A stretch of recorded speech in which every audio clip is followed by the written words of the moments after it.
Welcome to the Wired to Hunt podcast. This week on the show, I'm joined by Kip Adams, the Chief Conservation Officer for the National Deer Association, to discuss the state of whitetails in 2024 and the issues that we deer hunters need to be aware of. Welcome back to the Wired to Hunt podcast, brought to you by First Light and their Camo for Conservation initiative, which gives money back to the National Deer Association from every purchase of First Light's Spectre Whitetail Camo. Big fan of the pattern, big fan of the program. Thanks for supporting both. And our guest today works for the National Deer Association. As I mentioned in the intro, he is the Chief Conservation Officer, Kip Adams. Kip is someone who hopefully you've all heard from and heard of. He's been on this show many times. He is a tremendous resource. He has a wealth of information at his fingertips, a wildlife biologist, and now has been working for the NDA for a long time. One of the best educators and speakers out there when it comes to deer-related issues, deer education, deer biology, you name it. Kip can talk to you about it. And he is one of the people working on this deer report that the NDA puts out every year. This deer report goes through and compiles data on all sorts of different things related to the deer population across the country and deer hunting. So today our conversation goes through like what the main takeaways are when it comes to trends within deer hunting and deer harvest. You know, how are we doing? Is deer harvest up? Is it down? Bucks, does, age structure, all that kind of stuff. We cover it. We also dive into some of the issues of importance that we deer hunters need to be keeping tabs on, maybe taking action on. Stuff like where things stand on chronic wasting disease, things related to ballot box biology, and the changing composition of wildlife commissions in different states, the people who are overseeing our managing agencies. Do we need to know about what's going on there? We talk about the importance of prescribed fire. We talk about the importance of, and if we can have any influence on deer donation programs, venison donation programs. We talk about the continuing challenges that we're having in many parts of the country managing our antlerless population, why that's something that we deer hunters need to be paying attention to and acting on ourselves. So that's kind of stuff we cover today. If you are a deer hunter here in America, this is something you need to listen to. I highly recommend you go and download a copy of the deer report for yourself. Review this information in its entirety. We cover just a fraction of what's in that report, but it's some important stuff. I think this is the kind of information that arms you to be not just a better deer hunter, but someone who can influence the future of deer hunting in a positive way, right? Knowledge is power. We need to understand the landscape. We need to understand what's going on if we want to make sure that it stays good and healthy and around for us in future years and for our kids and our grandkids and all those that follow. So that's the plan. That's the podcast today. Kip always makes it interesting. He keeps it fun. This is a good one. I hope you'll tune in and enjoy the rest of this episode. And I thank you for being here.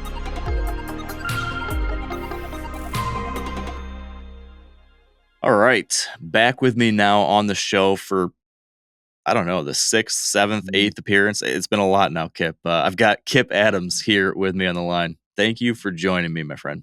Absolutely. It's good to see you, Mark. And I always look forward to being with you once our annual deer report comes out. So we have done a bunch of them together. We have. There has been not many years of the podcast in which we have not had you on the show to either review the deer report or something similar. Yeah. So I'm glad the trend continues. Mm-hmm. And before we get into the state of whitetails across America, I have to ask, what's the state of whitetails in the Adams family? How was the 24 or the 23 season for you? It was a little slower than many. We've been very lucky, both my family and my hunting camp. We've had several really good deer seasons in a row. So we were due for maybe a little off season, and we had some really late frost this year, late May. We had 3 frosts out of 4 days at the end of May, which zapped all of our acorns. We lost all of our apples. We actually had some oak trees wilt, and we lost mature oak trees.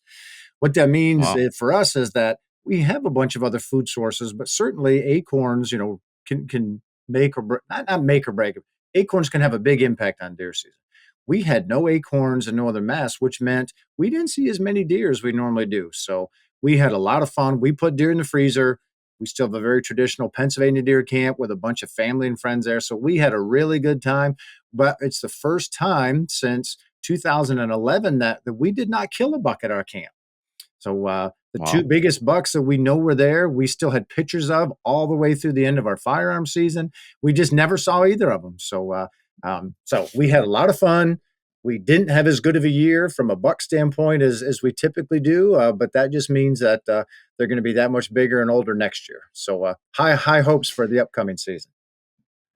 So with that, the mast issues you talked about there, does that portend any kind of concern for the future as far as the impact that could have on, you know, survival over the winter or anything, or is that something you're not too worried about? No, I'm not worried about that. We get some pretty hard winters here at times, but deer live way north of us and then do pretty well, on winter. So even if we don't have, that mass, our deer aren't going to die. It more impacts daily movements during our hunting season than anything else. We work hard to ensure that we have food throughout hunting season, well, throughout the whole year. But where I live, it's mountainous. In most of those frosts were elevation related. So what that means is some of our neighbors had acorns and we didn't. So it's not like deer were going to die. It's just, man, when those acorns were hitting the ground, they just moved off of us to feed on them, pretty close by. Two of our neighbors had exceptional deer seasons. Three of our neighbors that all touch us were kind of like us and just didn't have acorns and didn't see as much. But and one of our neighbors stopped, who they also manage a lot of habitat. They do a really good job with that. Said, Kip, I don't know where all these bucks have come from, but we have never seen this many bucks in my life. And I'm thinking, I know exactly where they came from. They came from us. Because so I mean they join us, and so it literally how good deer are at just finding where the best food is within their it's not like these Yeah. deer are leaving and going miles, they're just shifting a little bit. So anyway, no, deer aren't going to die, and I fully expect us to have a really good year this coming year. So hopefully we won't have any of these late frosts. We may be able to take advantage of some of the mass that we have. Yeah, man. It's funny how it can be so on and Mhm. off, hot and cold, year to year. Little changes in habitat, weather. It can really change the experience you have when you're on a relatively small area. It's kind of like during the rut, right? Every year, people like to say, "Oh, the rut was late this year," or "The rut, we must have missed the rut. We didn't see it." Mhm. There's always folks that are making these big claims based on what they saw just on their 80 acres or 100 acres or 20 acres. But it's so hard to miss the big picture when, it might have been dead for you this week on your 80, but then, like you just said, 500 acres over the other side, they're just on fire. Um, it's very hard to see that when your own experience is so different. Yeah. And I tell people, we love to, we as hunters complain about our state wildlife agencies and this and that. And what I tell them, hey, like they manage deer at the wildlife management unit level. We don't hunt at that level. We hunt at the property level. So, in any given management, you'll have areas where there are very few deer, way too many deer, and everything in between. So you are exactly right. We like to think of the exact situation we're having as what all hunters have, and that's just not the case at all. So, managing habitat and managing hunting pressure help us, put the odds in our favor that we will continue to have really good hunting. And, in most cases that works out. Sometimes with extreme events, that doesn't, but I'll always want to err on the side of that and, continue to do habitat work because I know 9 times out of 10, that's definitely going to help us see more deer. And as long as we're passing younger bucks, older bucks as well. Yeah. So this idea of trying to look at the bigger picture and recognizing that what you are seeing in isolation in your back 40 or in your county or whatever, that might not be the case at the state level or the nation level. I think that probably speaks to a bit of the purpose behind the deer report that you guys put together, right? Um, Hmm. what are you guys trying to achieve with this every year? I mean, it makes for great talking points for us to have a podcast once every 12 months. But when you guys sit down and put this information on paper and send this out to the world. What are you really hoping comes from it? Well, I think strictly education. And we provide information that helps hunters see what's going on in their area, what's going on in their state, how that compares to their neighbors and other regions. It helps natural resource professionals with the same because many of the issues that somebody in Michigan is dealing with, it helps your deer biologist to see, be able to take a look at a map and say, oh, you know what? Pennsylvania's dealing with the same thing, or Iowa is, or oh, wow, Mississippi does this way differently. So, the audience are or is deer hunters, but it's also just deer enthusiasts, deer managers, the media, etc. So it's most helpful if we can understand what's going on outside of just the area that we hunt, and then also kind of what's going on around the country. There may be somebody else that's in it with a similar issue that has a great answer for where you are. So anyway, that's the idea of it. Let's collect the information that we can and then put it all together and then be able to share that. In some of those chapters, we provide our analysis of, ooh, this is good or this is bad. Some of them, we just put it all together and share, like, hey, here's a look at what's actually out there. So I think hunters are more engaged than ever before, and that's a really good thing. And we've been doing this since 2009 now, and I really appreciate hearing back from the state wildlife agency deer biologists that how helpful it is to them too, because they can see how, take drones for example. Drone is a big issue today. So we have a chapter this year looking at where are they legal? Where can you use them for deer recovery? Where can you not? And so we get questions not only from hunters but from state wildlife agencies about that as well. So hopefully it's an educational thing that can help a whole suite of people who are interested in deer. Yes. So if you had, after going through all of this data from across the different states, from the surveys you've collected from all of these different agencies, if there was one headline that you wanted deer hunters in America to take away from this, if there's one important takeaway from the 2024, I'm still getting my years mixed up, the 2024 deer report, what's that single most important thing that we walk away from this year's from?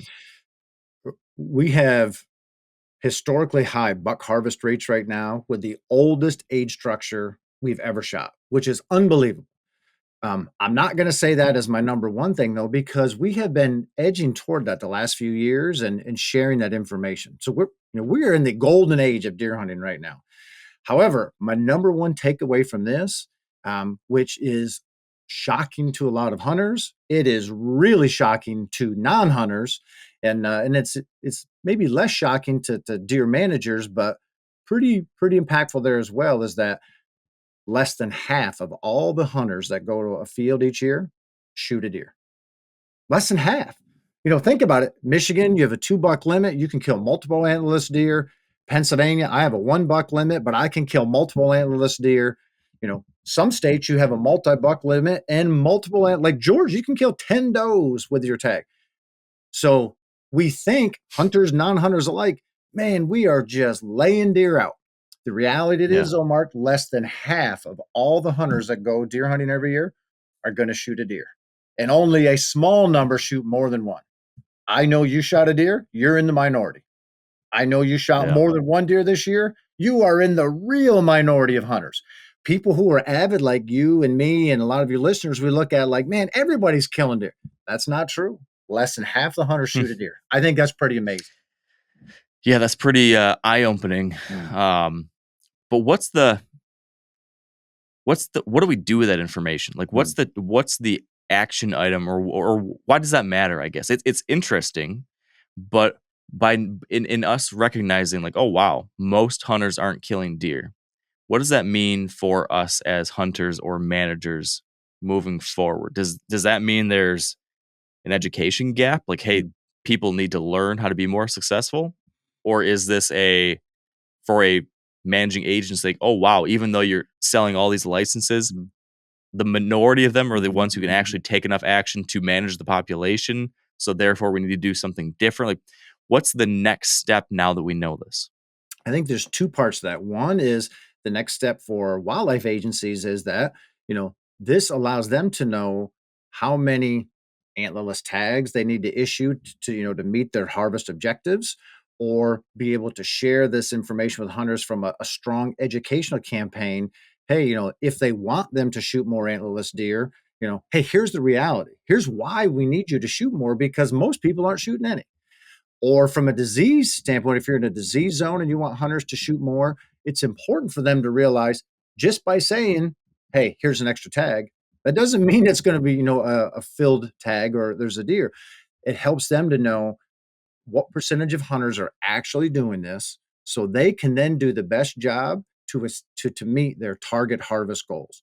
Most states, not all of them, but most states go into the deer season with an idea of, okay, here's how many deer we want to kill in these different units. So knowing how many hunters are in those units and the success rate of those hunters allows them to do the best job meeting their harvest objective.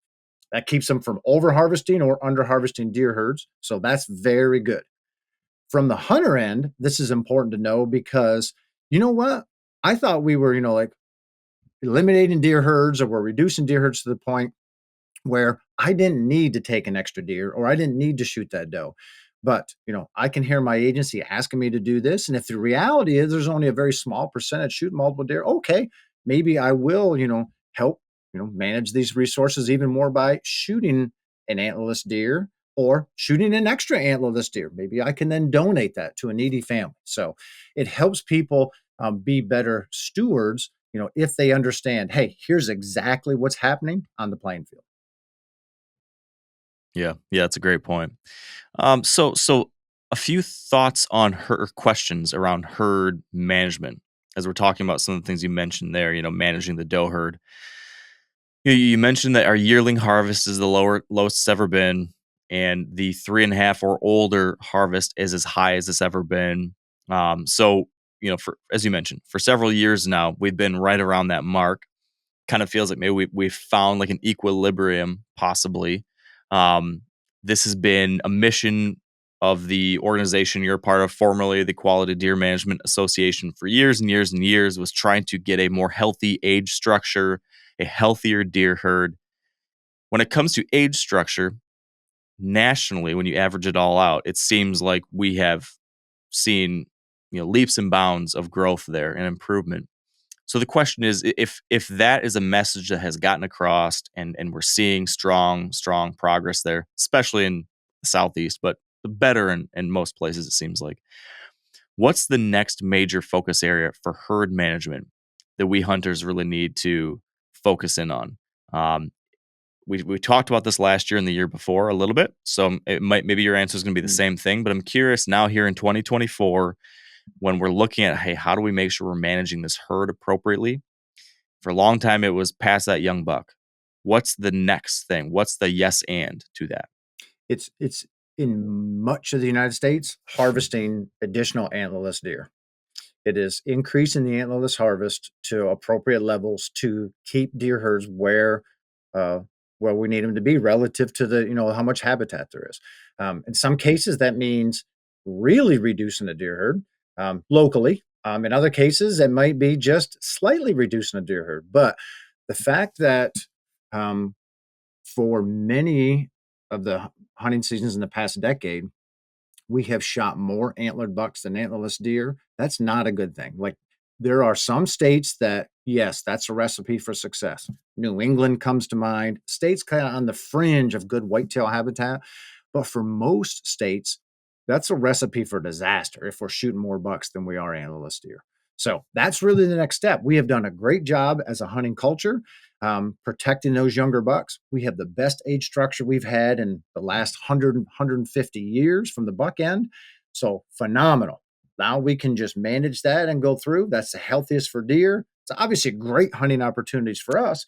But now we need to look at again at the antlerless side and say, okay, let's make sure that we're being good stewards here and shooting enough antlerless deer. Because if we lose that part of it, that all that gain we have in buck age structure doesn't matter. We need to be having the right number of deer for what our habitats can support. And we do that by having the appropriate antlerless harvest. Yeah. Can you, and forgive me for the fact that we talk about this ad nauseum, but can you give us the Cliff Notes rundown again on how balancing that side of the herd helps the health and quality of the deer and of hunting opportunities down the line too. So by more effectively managing our antlerless deer population, so by killing some more does where appropriate, can you just give us the quick rundown on the trickle down effects on how that helps all these other things that we care about? Sure. From a deer herd, everything starts by having the right number of deer for what the habitat can support. Um, Deer can exist above that line, but they're being nutritionally deprived. And if they're being nutritionally deprived, they're not able to express their body growth potential, their antler growth potential, their fawn production potential. So there's a lot of hunters that hunt in herds that are being nutritionally deprived simply because there's not enough food for numbers of deer. Now, I will be the first to say I like to see a lot of deer when I go hunting. I get it. There's nothing wrong with Ditto. that. So hunters don't need to apologize for that or try to get around it. When I'm not seeing many deer, I'm the first to be getting itchy, like, hey, something's not right. However, we we want to have a deer herd in balance with how much the habitat can support. We do that by harvesting antlerless deer to bring it down, but also increasing the quality of that habitat so it can support more deer. But when we're in a skewed situation, that's not good for deer because they're not getting enough to eat. And since they can negatively impact that habitat, they degrade the habitat, which means that 5 years from now, it can support even fewer deer, which is not what we want. And it's also negatively impacting numerous other wildlife species. So if you have too many deer, nothing good happens. So let's correct that by shooting antlerless deer. Now we have a habitat that is healthy, can support more deer. It is also good for other wildlife species, which long term is best for us as hunters.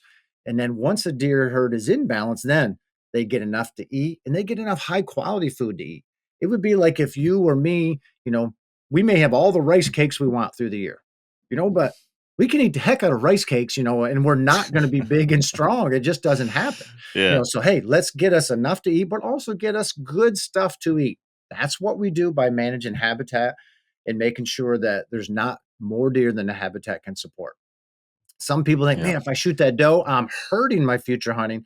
The reality of it is that's not true. You are helping your future hunting by making sure that deer are getting enough high quality food to eat. So long term, it's way better for us to make sure we achieve those appropriate antlerless harvest goals. Yeah.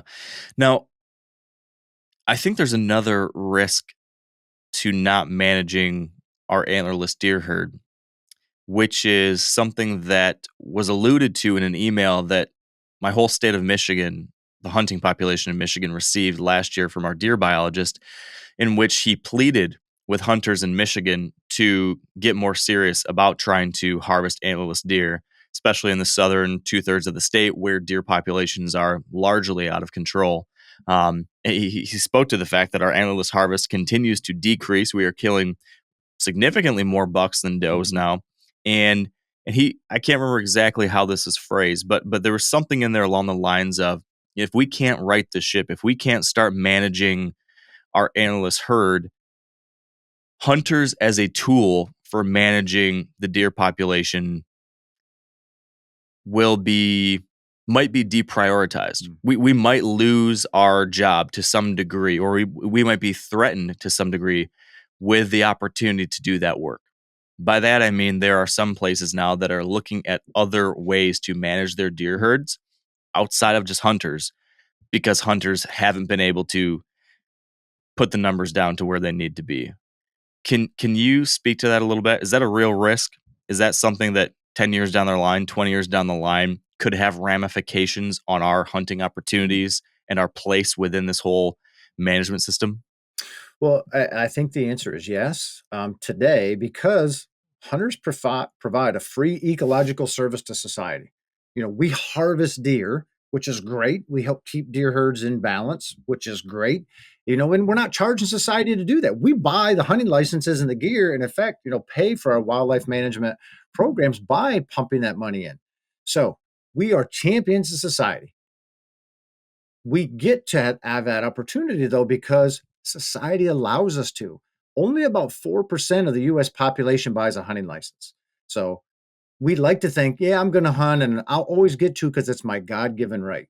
And I wish that was true, but we don't get to do anything in the United States because 4% of us want to do it. We get to Yeah. hunt because about 80% of the American public supports hunting. Even though they don't hunt, they support legal, ethical, regulated hunting. So, because that part of society allows us to hunt, we should do the best job we can, being the best stewards possible and managing those herds. So, as hunters, when we choose to not shoot enough deer to keep deer herds where they need to be, and deer human conflicts continue to rise, crop damage, forestry damage, deer vehicle accidents, etc. um, Society will find another way to solve that problem. And as hunters, we don't want them to find somebody else because we want to continue to hunt. This doesn't mean that we're not going to be able to continue hunting in the future. I'm not saying that because I believe we will. But right now, we are by far the primary way that all whitetail herds are managed. And I want to keep it that way. So if we don't solve the problem, society will find somebody else that helps hunters solve that problem or manage that deer herd. And that may be good for hunting, but there's a really good chance that hunters won't like that. So me included. So I want us to continue to do the best we can. And by projecting a good public image, which today hunters in large part do, that's very good. But we also need to make sure that we are managing the deer herd appropriately and following what our state wildlife agencies are asking us to do. The non hunting public doesn't want to hear the agency say, we need you to shoot more deer, and then hunters not do it. So, so I think what you asked about is a very legitimate question. I'm not a fear mongerer by any means, and I'm an optimist by nature. So I'm looking at just what I know from the last 30 years of managing deer and hunting deer. So yes, I think there's a real chance that in the future, in places where we just failed to do the job, that society will find something else. We're seeing this in other countries right now, so it's not that big of a stretch that we can see the same thing here. Yeah, I think we need to get ahead of that, right? We need to stay on the front end of that and keep those conversations from having to bubble up, which I think leads to a need for folks to for that 2% or whatever the number of people who kill multiple deer. So what that original data set points to is that the proportion of the hunting population that is actually currently making a dent in the deer population enough to manage it, we're talking a very small group of the hunting population. So if there's 10 million deer hunters in America, um, what was the percentage that kills multiple deer? 17%? Is that right? 17. Yeah, less than 1 in 5. So yeah. So we've got a real small sliver of the hunters who kill more than one deer. So those are the people who currently right now are having some kind of influence. That within that group, for good reason, there is for many hunters a pretty darn close 1-to-1 correlation between kill deer, eat deer, right? Or close to it. Or kill deer, give deer to friend, or kill deer, share with family at the potluck. But what we're seeing is that there are more deer that need to be killed than I can personally eat myself, right? And so that is where I think we need to have these conversations about, okay, how do we make sense of that and come and make that kind of math add up for us. Hey, if I'm going to kill more deer, how do I feel okay about doing that in a way that I don't feel like I'm wasting this meat or inappropriately taking from the landscape? And then making it possible for that meat to go to good causes, like these different Hunters Feeding the Hungry programs, making it easier to share meat, to donate meat. It seems like that's something that needs to continue to grow, because it's actually getting harder to donate meat here in Southern Michigan. My local meat processors aren't taking it anymore. I think in states with CWD issues, that's becoming more challenging. So I think that is likely another one of these things that we'll have to continue to address to make it easier to make sure that we kill the number of deer that need to be killed, and that meat is going to a good cause, and that hunters feel good about doing that work. That's right. And I think that is the single largest issue that we need to solve is that venison donation opportunity. As you said, some states have it make it very easy, some states not at all. And in most states, there's still a hunter has to pay for part of that. And like, you know what? If I can donate a deer and help somebody, if I have to pay a little bit, okay. I am into this. You are into this. We may do that. But for the average hunter who it might have been difficult to even get a hold of that antlerless tag or to pay for it. And then to pay an extra 25, 50 or whatever to have it donated, that's a real barrier. So I firmly believe that we have to make it as easy as possible, free to hunters. If you want to donate this deer, it doesn't cost you a penny. Okay, you have to get it to the processor, so you're going to pay some in gas or diesel, but it's not costing a penny. And I think that's where society legislation can help by providing, enough into those programs. Right now, hunters fund them, which, we fund all this other stuff, because we want to. But the bill is bigger than what we can fund. So I think we have to solve that to provide that avenue for those deer. That would be great. The second part is we have to have much stronger public education campaigns from our state wildlife agencies, encouraging deer hunters to shoot those extra antlerless deer, but they have to explain why and how that will benefit them. Some Yeah. states have been really successful with strong campaigns. Most just haven't got in enough, for those to be successful. But there are examples of where states have done that and have moved the needle. To your first point of that statement, that being there likely needs to be some larger mechanism to help pay for this, to fund these kinds of programs. Is there any example of a state that's found a way to do that well? Or B, is there any progress towards this? Have there been people floating bills to develop some kind of nationwide pot of money for something like this, or a program? Is there anything to point to and say, hey, let's get behind this? Or do we really literally need to build something from the ground up? I think we need to build something from the ground up, but we at least have examples. The most recent being the CWD Research and Management Act. I think there's been so much push from the CWD end in the past several years, and rightfully so, that there just hasn't been the push from the venison donation. Most states, or maybe all states, have some type of venison donation programs. Some are way better than others. Farmers and Hunters Feeding the Hungry, that's based out of Maryland, is one of the best. My family has donated many deer through that program, and it is phenomenal. But even that program runs out of money in Maryland each year. So there's a bigger need for those. I'm not aware of a larger national push with that. I don't get as involved with the policy anymore. So it's possible there is. I don't think so, though, Mark, but there's definitely an avenue for that we have seen with other things. So that would be a great thing for hunters to get behind. Yeah. Well, interestingly, there's a direct connection between CWD management and this kind of program, right? Because if we could better address the donation of deer, we might be able to encourage a more appropriate management of deer herds, which then helps you mitigate the spread of CWD by reducing densities, unnatural densities where it's a problem. So I almost wonder if there might be a way to tap into future CWD earmarked funds to fund a program like this. Because, we were talking this past summer, there was a CWD summit I was at, and one of the single most important action items that's so simple, but would make such a big difference in continuing to address the spread of CWD is just take another antlerless deer, get folks to do this job more effectively, more consistently. If we can just do that, it serves as such a speed bump for CWD spreading faster and further. So this seems like it could be a very action-oriented way to actually make a difference on the whole CWD challenge too.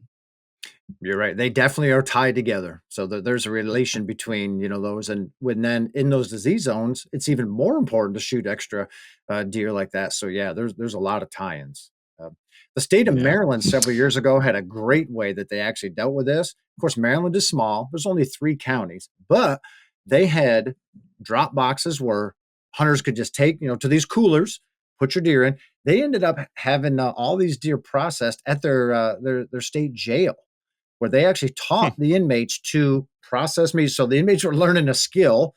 It was literally pennies to process these deer. It was a Wow. tremendous example of, hey, let's just sit down and figure out how to solve this. The deer went to these Yeah. coolers. Agency staff picked them up. They took them to the jail. The inmates actually processed all of this. It all went out to the food banks. It was a tremendous example of, you know what, when we sit down and work together, we can make things happen. So that was pretty cool how they tackled that. Yeah, that's a great Yeah. example of just simple problem solving Mhm. right there and Mhm. finding solutions. Hmm. So CWD, since we're talking about it, we might as well dive into that a little bit further. Can you give us an update on where things stand in 2024 when it comes to chronic wasting disease, the spread of it, um, updates on research, anything new there that we need to know about? Well, we're up to 31 states now, so the disease continues to spread. Finding it in new areas like Florida, like Alabama, some states down in the southeast now. Um, Fortunately, hunters understand more about the disease than ever before. So we're not seeing it as much as these scare tactics and, oh, I'm going to quit hunting because this unknown. There's enough information today to tell hunters, hey, here's what we know about it. There's still a lot we don't know, but you know what? We're finally seeing some successes relative to managing it. We know more about how to predict where states will find it, which is a good thing because as soon as we find it, then the state can get a better idea of how long has it likely been there? Is it pretty new? Has it been a while? What's the prevalence rate within that deer herd? Because based on those things, they attack it differently. So we at least know more about predicting where we'll find it. We have better tools today to test for it. Luckily, there's more equipment available so that hunters can get that test back sooner. Perfect example. We had a chapter in our annual deer report a couple years ago on what's the turnaround time. Nationally, it was like 2 to 3 weeks from when a hunter would turn a CWD sample in till they would get the result. That's a long time. Yeah, We need to do better than that. This year, my home state of Pennsylvania, average turnaround time 5 days. So that's that is great. a huge gain. You know what? If you're processing your own, you're probably hanging it for that long anyway before you process it. So you have your result back. If you take it to a processor within that time, you may not have it back anyway before then. So anyway, the faster turnaround time is way more convenient for hunters and allows you to better handle that meat if it turns out to be positive. So my take is, hey, let's continue to push that envelope in the future so we get that down even more. We're not real close yet to an infield test. It would be great if in the field you could take a blood sample, take a DNA sample, ear chip, something, and quickly know what it is. We're working toward Yeah, that. That's not going to happen in the next year or two. But the fact that today the average turnaround time went from 2 to 3 weeks to, less than a week in the state, hey, that's a big gain. And we know that actually running the test is very quick. The time is getting the sample from the drop boxes to the lab and then back to hunters. So as we have better technology to test those, we can increase the number of machines that do that testing and increase some of the logistics, within these states to get the samples quicker, which means we can reduce that turnaround time even farther. So that's a huge gain for hunters. That's a big win for us. So there's a lot of things we don't know, but we're finally starting to see some of the successes in the fight, and that's encouraging, and that helps more hunters feel like they can make a difference and get engaged. yeah. The CWD Research and Management Mhm. Act was signed into law last January, I believe. So we've been in it about 12 months now. Has there been anything? Has any action come out of that yet? Have we seen any important things be funded by that bill? Has anything been made possible yet by that? Because it was hailed as a big success at the beginning of last year. Are we seeing anything from that yet? I guess is what I'm getting to. That has not well, this year because that puts 70 million in to management, 35 for research, and 35 for monitoring and surveillance, which is a great. Well, all of that money wasn't asked for last year. States didn't survive. So, long story short, through our policy work and other wildlife agencies or other NGOs and wildlife agencies, we were able to get out to the states and say, hey, there's money that we can get for this or that you can get for this that's not being requested right now. Let's increase, all of these asks from a research end in that because the money will not be appropriated if the states aren't effectively asking for all that. They're spending more than that. They're just taking it from other programs. So, hey, now we have a means to do this. So the biggest thing this year was getting states in line to be able to request money from that to make sure that it's fully appropriated. So that is a big win for the CWD fight. We have this now. Let's get states in line to be able to pull as much as possible from that, so that they don't have to rob from all of their other programs to fund CWD management and research in their state. Yeah. So, what about on the hunter side of things? So, where we stand today, I don't think things have changed, but I'm curious if there's anything else new that we have discovered over the last year that changes at all the best practices. So what are the best practices, Kip, for a deer hunter today in 2024 if you want to be a good steward when it comes to doing the right thing when it comes to CWD as a deer hunter? What does that entail now, given any new information we have or not any new information? The best thing for a deer hunter, and I firmly believe that every one of us can engage in this fight and help. One, know if the disease is in the zone you're hunting or not, whether that's at home or you're traveling. And it's super simple to do that. We work with Onyx. They have a CWD layer on the app. So regardless of where you are in the United States, you can look and see, am I in a disease zone or not? It's a free layer on there. There's no reason to not know if you're in the zone or not. And if you are, there's additional information that we reference back to all the state wildlife agencies that show, hey, where are drop box locations? Do I need to provide a sample or not? And if so, where can I go do it? Are there, all of that stuff is right there. So it's super easy for hunters. So know if you're in the zone or not. And if you are, don't move the high risk parts of an animal out of that zone if you shoot one. The high risk parts are, eyes, brain, spleen, backbone. Because one of the things that's bad about the disease is if I come and hunt with you and we're in a disease zone in Michigan, we both shoot a deer and we'd take them home. If I bring those high risk parts home and discard them on the landscape, I literally could be moving that disease to my area. And then other deer that come in contact with those remains or the soil around those remains or the plants growing on the soil around those remains, they can then contract the disease. So that is a way that's very easy to move the disease, but it's something that hunters very easily can fight. Don't move those high risk parts.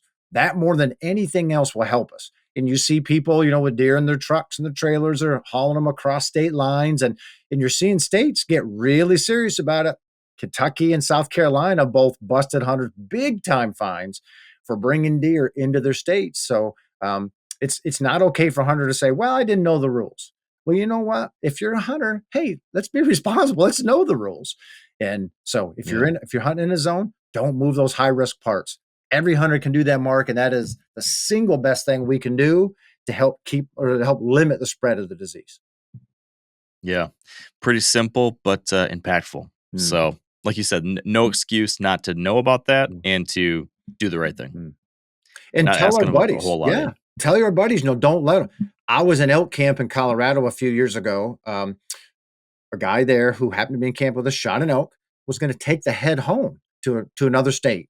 And I said, you are not leaving this camp with that head, boil it. And there was an opportunity. We could boil it, get the brain out, get the eyes out, whatever. And he said, I'll have my taxidermist at home do it. And I said, you're going to do it here. Like, I will not let you leave here. Like, I didn't know that guy before we got there, but I'm saying, like, this is a big deal. He ended up leaving a day early. I was out hunting. I got back to camp that night and he was gone. I was furious. All the other guys at camp said, we told him, like, Kip is not going to be happy. So the guy broke the rules, which is wrong. But I was more upset about, what? You are risking all those deer, back in your home state where you're going, because you're going to take it back there and dump it. So not only can we not move them, but we need to make sure our hunting buddies know, hey, this is important. Don't you move them either. So, yeah, that's a really good point. And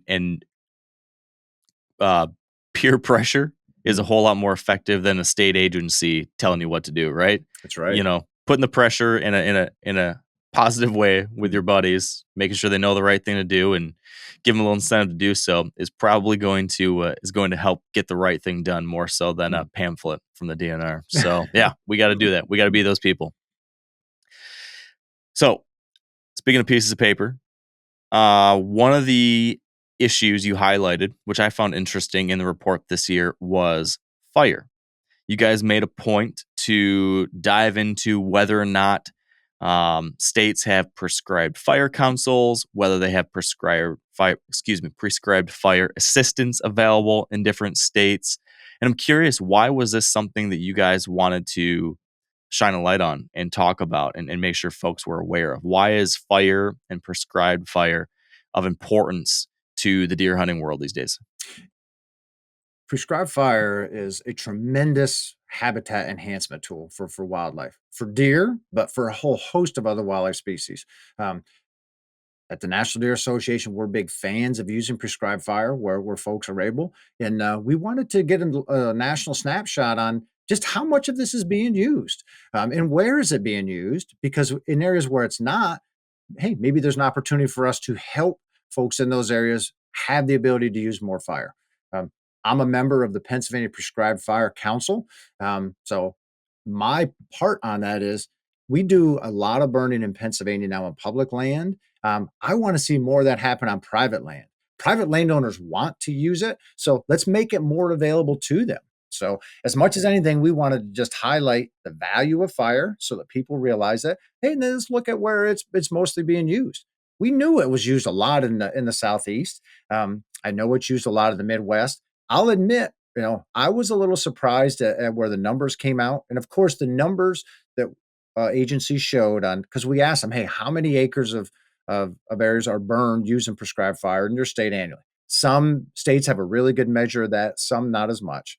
But nationally, it was just under 9 million acres, which is certainly a minimum estimate. It's probably a lot more than that, but at least we have a baseline. Of that 9 million, 6 million of it was in the Southeast. So, and then almost all the rest was in the Midwest. It Yeah. was only, a couple 100,000 acres that we know of in the Northeast. So the Midwest burns a bunch as well, which was very cool. So, lots of opportunity, to increase use of fire in the Northeast, which historically fire was used tremendously throughout the Northeast. So, the Southeast does a real good job using it and recording it. The Midwest does a good job using it and recording it. So, but we have lots of opportunities to gain in the Northeast. Would it be fair to say that this is something that's important to get on folks' radar more often though, because we're seeing in so many places a homogenization of habitat in a lot of places, a maturing of forest, especially in so many places where we're getting, you know, there's a lot of forest management issues, right? I know you guys have tackled that and talked about that in the past. And more, we're losing early successional habitat. We're losing grasslands and prairies and all that kind of habitat that's super important for deer, but especially important for turkeys and upland birds and grassland birds, songbirds, pollinating insects, all that kind of stuff. All these critters that are part of the ecosystem, they're increasingly across the nation losing the kind of habitat that they need. Fire is one of the greatest ways to put that back on the landscape, right? Disturbance. We need disturbance to create diversity, to create the kinds of habitat that so many creatures need. And that's a disappearing thing these days. Is part of the highlight here being like, hey, this is important and it's not as hard as you think it is because there is this assistance available. It is that, and it's in many cases the least expensive per acre option to manage in habitat. And so there are things that we can do on many of those different vegetation types, that may not simulate fire, but ways to manage them. They're all more labor intensive and more expensive. So by allowing people to know, hey, this is a tool. And this is a really good way to manage, a lot of acres or get the most bang for your buck relative to what you're managing. That is part of it. But it's also important for folks to understand maybe I'll never use fire, but if I see smoke over on my neighbors, this is this can be a good thing. Culturally, we are in many places in the North, we are losing that connection to using fire. And if you want to use a chainsaw or you want to use a bush hog or herbicides on your land, it doesn't matter what your neighbor thinks. You're going to be able to do them. But if you want to use fire on your land, it does matter what your neighbor thinks because that smoke may go over on his or her land. So the more people that understand the benefits of fire, even if they're not going to use it, the fact that they understand it and accept that it's practiced in their area helps everybody be able to use fire. Because in many cases, it's not the actual flame or the fire that is either most limiting, it's the smoke. Where is that smoke going? Is it going to end up on a highway? So smoke management is a huge part of being able to use that. Smoke management is not an issue if you're using your tractor or your chainsaw or your side by side, but it At is least with if you're using those things the right way. That's right. That's right. But it is with fire. So we want people who may not even use it to understand why it's used so that others can use it in the area. So, and that's a big part of that. So, big educational component. Yeah. Speaking of education, I think there are probably a lot of people out there like me who know that fire on the landscape can be a good thing, but are just maybe not confident in putting it out there ourselves and doing it on our own, right? Mhm. Um, Maybe you should speak to a little bit more about, what these fire councils and what types of programs are available out there, because there are programs in many states where you can get assistance. So if you're like me and you're kind of a numbskull and you're like, I don't know if I should be out there with a torch, but you'd like to get it done and have some help, there are ways to get that help, right? Can you speak to that a little bit? Sure, and you're right. There's training available. Each state does it a little differently. Some offer a lot more than others, but just like using a tractor or a chainsaw or anything else, you can't just grab it and go without understanding how to use it. Hey, let's be trained so we're using it safely for yourself and for others. And in many places, you can either get trained or there are other people who are already trained that you can have come on and help burn. Maybe come on and put fire breaks in for you and actually do the burning, maybe provide some other assistance. So there's different ways that you can have your area burned in different states. Pennsylvania, for example, landowners, you're allowed to burn. As a landowner, they can't tell me I can't burn. But the problem is, if I lose the fire onto my neighbors or burn something up, I am in a lot of trouble because there's no liability protection for me. So, most states have a training program where you can get your prescribed burner certification, which means you have been trained in the safe use of fire so that you can then pull a burn permit when the conditions are appropriate to burn. So, that provides you some protection. So, what I tell people is first understand, hey, this can be really good for deer, turkey, upland birds, songbirds, etc. So if you want to learn how to do it, that's great. Let's help you find the resources. If not, if you just want somebody else to come out and burn, hey, there's consultants that do that. There's state and federal agencies that can help you with that. In most places, there is a way that you can get somebody there to help you burn, whether you do it or not. So there's different options with that. But yeah, you're absolutely not just going out and lighting matches and start because that obviously can be extremely dangerous. Fire, particularly Yeah. wildfires, we see the effects on TV all the time of how bad they are. I'll say like the conditions, the environmental conditions, humidity, fuel moisture, all of that, you would never use prescribed fire in any of those environmental conditions. So the whole idea of prescribed fires, you are using it under a prescription of certain wind speed, certain wind direction, certain humidity level, all of this to put it in as safe in an area as possible and in an area where you have fire breaks, which is an area around where you want to burn, that you have removed the fuel. Maybe it's disc fire breaks, maybe it's a creek.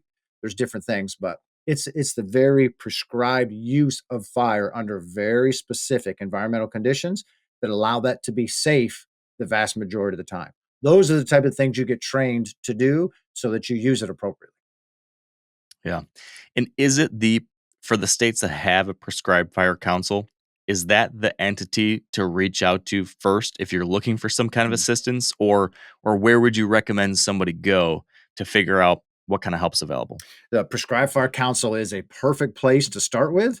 You can also go to your state's state wildlife agency or state forestry agency. For example, in Pennsylvania, the Bureau of Forestry oversees all the fire permits and that. But a Prescribed Fire Council would be able to direct you there immediately if it was someplace other than them. Um, our report has all the states that have those councils. So if you see that, it's very easy to then search online and find them. But you can always go to your state wildlife agency as well. They would be able to guide you to the appropriate agency.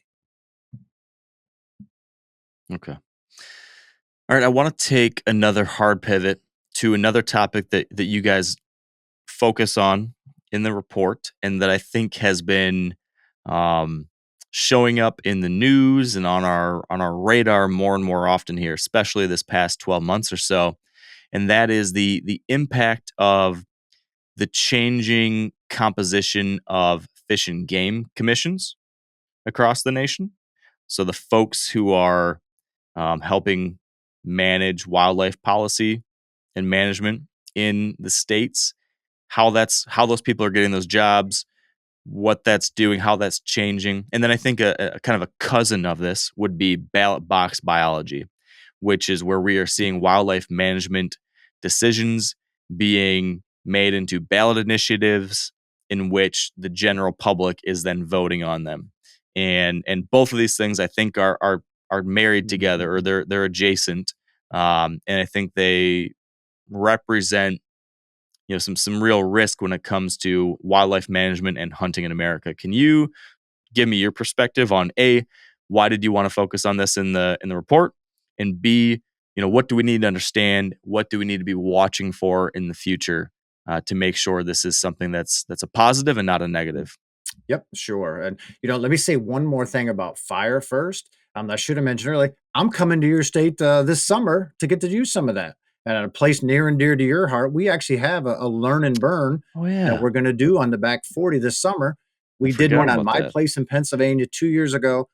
We did one on a different place in Pennsylvania's pasture, a learn and burn where people can come in, get some instruction, and actually be on a fire and watch what happens. So this is part of the educational part. Hey, let's show people you don't need to be afraid of this. This is the ways that we do it. And so yeah, we picked Michigan and the back 40 specifically to do some of that. So I look forward to being there That's this great. summer. So That'll be yeah. awesome. That'll be awesome. All right. So as far as the Fish and Game Council, how they're made up, we are heavily involved in wildlife policy because we want to make sure that we are fighting as hard as possible for deer hunters' rights.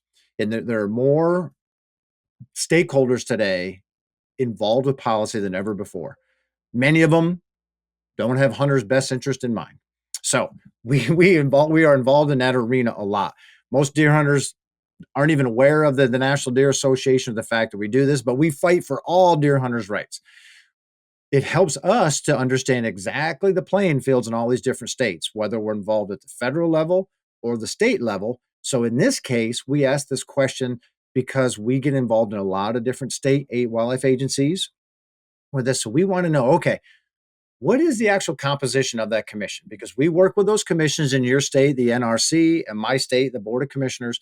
So it helps to know, okay, who are those people sitting there? Were they appointed there politically or not, or were they elected? Because as a journalist, as a writer, more than anybody else, you have to know your audience.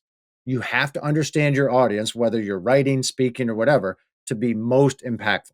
Same thing in policy. So we did this so that we have a better understanding of who are those board of commissioners and those commissions. Are those people there, are they made up of just elected officials that don't really care, or do they have a natural resource interest? So anyway, that's where that came from, to help us better understand what the audience is as we work, but then also to help deer hunters in any given state understand who is sitting there representing them. And okay, so that said, that helps me understand the why. Can you give me maybe your own perspective, your personal take, or if you think the National Deer Association has a larger angle on this, just where what am I trying to say here? What do we need to be thinking about, or how do we need to address the possible risk of new stakeholders on these commissions with anti-hunting agendas influencing the management of wildlife in our states? Do we have any ability to address that, mitigate that, change that? This is something that seems to be coming up more and more often, Yeah. and seems like something we probably need to be not just aware of, but also armed to address. Yeah, I'm a fan of having a broad range of, of those commissions from a stakeholder standpoint. Um, some get very nervous if every one of them there isn't an avid hunter. I think that there's enough influence just legislatively in any state that even if you have a stacked commission or all hunters, you're naive to think there's still not political influence impacting what happens. So I think it's good for us to have a wider range of people there, because deer impact a lot of people. And the wider the range of stakeholders we have sitting at the table, I firmly believe the better job we can do managing those resources. However, I get real nervous, when those people are put on there, whether it's an anti-hunter or, an avid hunter, when they are just politically selected. Boom, you're sitting there and suddenly you have a lot of influence over what that state wildlife agency does. Love them or hate them, state wildlife agencies are full of professionals who have dedicated their life to wildlife management. I think it's good that you have a board of people that kind of oversee what they do, but some of those boards are phenomenal in that they're taking direction from the agency, not just the biologist, the marketers, the R3 people, all of that, and putting all that together. Where we run into real problems is where we have hand selected politically people sitting there with a very different agenda that suddenly have a huge opportunity to influence what all of those professionals have done and just unilaterally be like, okay, we have all of this work. Nope, I'm picking over here. That's where I think we Yeah. have the greatest risk. And we've seen examples of that increasingly over the past 5 to 10 years. So I I have real problems with that. And it not only impacts what goes on with that state, it impacts, I mean, this year, but it impacts in the future because we see burnout from state wildlife agencies that, hey, our folks are professionals. We're doing the studies, we're analyzing the data, we're providing all this. Now I'm picking here. Well, do this again. No, I'm more. And suddenly you get people like, you know what? It doesn't matter that I pour my blood, sweat, and tears into this if it never matters. So I think there's a real risk in, not just the decision today, but, the decisions of, the people to go into the wildlife profession and work for those agencies 5, 10, 20 years down the road. I'll say this, when I came out of school or when I was in school, all I wanted to do was be a state wildlife agency deer biologist. I became that. And, within 6 years of state wildlife agency work, realized this is not at all what I thought this was gonna be. Like, they didn't talk about all the political influence and all that, and I think you have to have some of that, but it was way more than I had was led to believe, and it's only gotten worse in the last 20 years, so you were starting to see the best students coming out of wildlife programs today with 0 interest going into state wildlife management, and I think that's a problem, and it's influenced by political selection of some of these commissioners. Okay, so what's the solution to that? What can we do, if anything, if we have a commission like that has political appointees that seem to arbitrarily, unilaterally taking actions that do not align with the best science or recommendations from the agency? Do we have any influence to change that? We do, in some places, yes, and some no. And the reason is, it's not only political appointees on these commissions. Some of it is the executive director of the state wildlife agencies, and he or she can directly influence what the staff does. There are some good examples of where that person is not politically appointed. So I think there's a better opportunity to use the good science that agency does, because if you're not politically appointed, there's less reason for you to have those political ties, to make sure that, oh, yeah, I get to keep my job next year, the year after.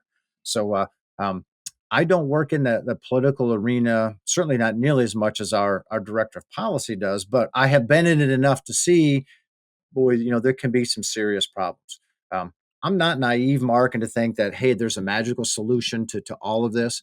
But I have seen enough problems with some of that to make me realize that hunters, we need to be very aware of this and we need to be engaged. It doesn't do us any good to just not pay attention or put our head in the sand. I think that's when it's the worst for hunters. So, understanding what's going on always helps. And, when there's an opportunity to make our voice heard, and we do this, all the conservation organizations, through their political or through their policy work, have an opportunity to let their members know, hey, this is a bad deal for you. Like if you want to share your opinion, here's how you do it. We just need more hunters to take advantage of that today than before, because that political swing works both ways. It's not just a one-way street. If they're hearing from a lot of sportsmen and women, that they're upset about something, well, that gets noticed at higher levels as well. Yeah. So the kissing cousin of this kind of thing is the ballot box initiatives and wildlife management decisions being placed on ballot initiatives that the general public votes on. We've seen this most commonly, it seems, with predator related issues. But regardless of what you think about predator management, I want to speak to the larger issue here of these types of wildlife management decisions being taken out of the hands of the managing agencies, out of the hands of the folks working on the ground that have the science, and instead putting the decision on you, me, any random person out there deciding whether or not we should reintroduce a species or outlaw a type of hunting or a practice. All of these things now are showing up on ballots. And it seems to be some Western states here most recently. But can you speak to that risk of that kind of thing expanding? And is there anything that we can do as hunters and anglers to to to to to mitigate that risk, or are we just kind of at the whims now of where things are going? I am not a fan of ballot box, wildlife management stuff at all, as I'm sure you guessed. And mostly because wildlife never wins with that. Um, a lot of Western states recently have gone those lines. We see that a lot of the Northeast, though, too. Maine has been through that numerous times over the past 2 decades, relative to trapping and bear hunting and some other things. So, and then the reason I say that wildlife doesn't win is because wildlife management is very complex. Um, you can't share enough information for those ballot boxes for the average hunter, I'm sorry, the average citizen to make an informed decision. But what it's very easy to do, because wildlife is so cool, is to show a cuddly picture of something and then use that emotion to greatly influence which way you want them to swing. We see this with predators, with a baby mountain lion. It doesn't have to be predators, though. I can show you a cute picture of a fawn who's a prey item and swing people that way. I can show you a cute picture Yeah. of a possum, mother possum holding, babies and swing it. So we have the opportunity for emotion to override everything else when we get into these wildlife ballot box initiatives. And that's why I say wildlife loses, because we end up with emotion driving the situation. And then once that's done, you're left with the public and the state wildlife agency to pick up the pieces. It'd be like we have a ballot box initiative. Do you want your local bank to give you everybody, an extra $100 today? Ballot box. Well, heck yeah, everybody vote yes. And afterwards, they go to the bankers and say, okay, this is what the public voted. Now you figure out how to make this work. You can't Good do luck. that. But it's the same analogy when they take this to the wildlife agency. Okay, now you figure it out. Well, geez, we were Yeah. arguing against this all along because this won't work. Regardless, take the wolf thing in Colorado. I don't care if you love wolves or don't love wolves. The ballot box is not the way to make that happen, because it's never going to be Yeah. successful that way, regardless of which Yeah. side of the issue you're on. So yeah, I'm not a fan of them. Yeah. So the next question is, again, kind of the same thing I said with the commissions. Do we have any leverage when it comes to this stuff other than just pushing back to our representatives within the government, stating the case like, hey, we don't like these things? Well, I think that we certainly can and should let our representatives know, hey, this is how I feel about this. You're representing me. But I think that our agencies also have an opportunity way before the ballot part of it to have some very strong educational campaigns out there about whatever species is. Those type of things can move the needle. That's one of the reasons this past year where the Southeast Deer Partnership, where we did the documentary with Whitetail, America's greatest conservation success story. That whole project was about showing the value of deer, not just to hunters, but mostly to non-hunters. I don't care if you hunt or not. If you live in the east, the southeastern U.S., you're impacted by deer, whether you hit them with a car, whether you see them in a field, whether you like to feed birds. Deer are impacting those birds, and deer hunters are funding that. So let's show the value of deer to people. We want hunters to be able to speak more intelligently about them, but the non-hunting public, we want them to know more. I think it's those type of efforts about these other species as well in advance of those ballot boxes, whether it's wolves in Colorado or bears in Washington or whatever. I think those are the type of things where our agencies, in this case, it was a conglomeration of agencies, but state wildlife agencies as well can do more from a educational campaign and not just a one-time thing. It has to be long-term that can help influence public sentiment around what these issues are. Because once it gets to the ballot box, then emotion ends up taking over too much because the timeline is small. We have to play the long game with making folks understand, why something is good for a wildlife species or not. Yeah.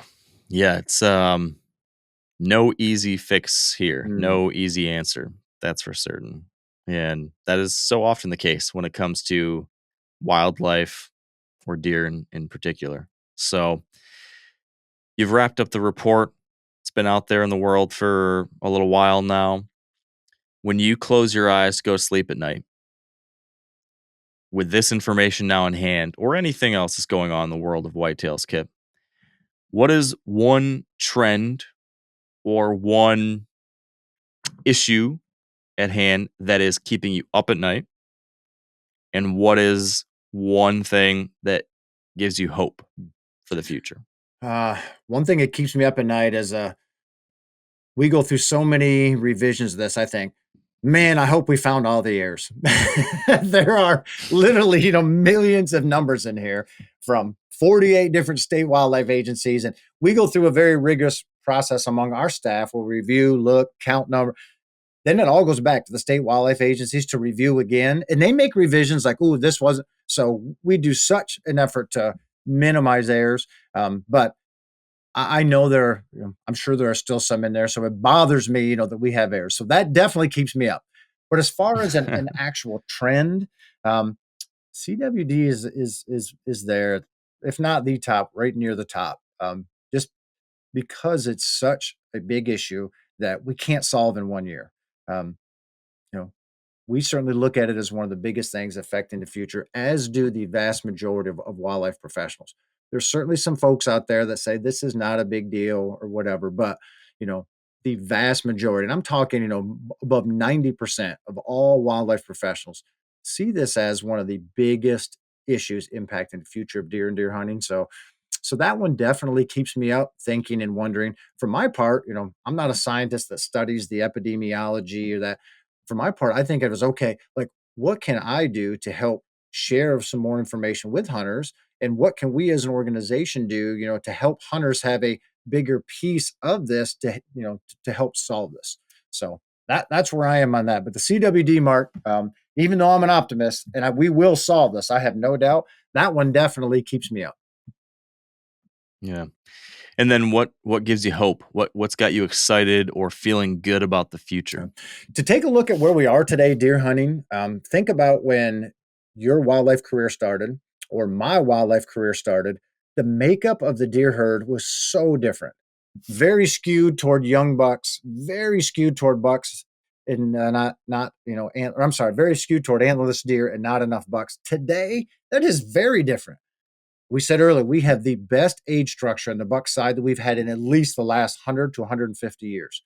Yeah, we have some regulations from the state wildlife agencies that help that, but it has been an entire change in the hunting culture to get there. I know it is 180 degrees for me from where I started hunting, in the early 80s in Pennsylvania. I know it's very different for you in Michigan as well. Think about where we Mhm. were to where we are today there. That is a huge gain, like tremendous gain. Yeah. That gives me good hope that whether it's CWD or anything else, hey, hunters helped fix this. Hunters have helped fix almost everything that impacts deer, for the last several hundred years. So that gives me hope that, you know what, we're going to be part of the solution again. We work closer with our state wildlife agencies than ever before. We're more educated than ever before. There's more resources like your podcast than ever before to share good information and teach. So, thing that I'm very hopeful about is, you know what? I have seen tremendous gains for the good of deer hunting and deer management, and hunters were part of that. We'll be part of it again. Hear, hear. I agree with you on that one, Kip. So give me the plug for anyone listening. How can somebody get the 2024 deer report for themselves and review the numbers and there's a whole lot more on the report we didn't get to. So there's a lot to dig into if you're interested. So where can they find that? How can they become a member of the National Deer Association, and why should they do that? They can get the report for free at our website, which is deerassociation.com. They can go there just click NDA programs, deer report, and then you can download this year's as well as every other year's. They're all right there for free. We even have an interactive index there with them that you can search by topic and immediately go to whatever that topic is in all of those years' deer reports. So we try to make it easy as possible for folks to do that. To become a member, they can sign up right at our website. We have different membership levels. A great one is our premium member, which used to be what we called an annual member, but that gives them access to all kinds of discounts for things that our NDA sponsors, Vortex Optics, OnX, the list goes on, and you will get way more than the monetary benefit from those places by the low membership fee there. So you can do that and have access to all of our stuff. If you say, you know what, I'm just not into a paying membership, we have a free membership option that we started this past year that we think is pretty novel and we're excited about. You can join for free. Doesn't get you all the discounts for all of the sponsors that we have, but it at least gets you our weekly newsletter, and so that you can be aware of all the stuff that's going on in the deer world. So very simple way to stay connected without having to pay anything. If you want to pay a little bit, you get way more benefits, from those other places as well. So I like it that we're trying to appeal to a broader range of deer hunters that, may have the means to join with an annual fee or not. So I think that's pretty cool, but they can do that all at deerassociation.com. Perfect. Well, I would certainly encourage anyone listening to do that and to sign up for that premium membership. If nothing else, you can look at that as a donation to a really important organization that has done tremendous things for our deer hunting opportunities over the years. And I'm a big fan and appreciative of the work you guys have done. So that appreciation extends to you specifically too, Kip. Thank you as always for this conversation and for everything over the years. You've taught me personally so much, and I appreciate that. Well, thank you very much. I like that. I've certainly enjoyed our friendship over the years, and I learned a bunch from you as well. And I certainly respect the audience that you have, and how much good you do sharing information and getting it out there to folks. So you've had a big impact, and so I'm glad to be here and maybe play a small part in some of the information for at least the month of January. Agreed. Well, how about we do this 12 months from now again? Sounds good. I'm looking forward to it. So thank you for the opportunity, right, Mark, and you have a great day. All right, and that is a wrap. I'll just echo what Kip said.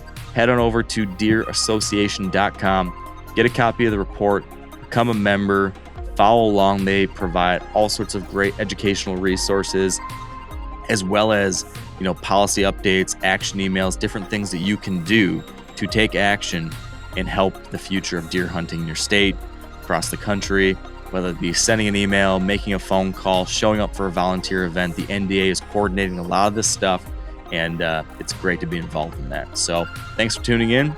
Thanks for being a part of this. And until next time, thank you, and stay wired to hunt.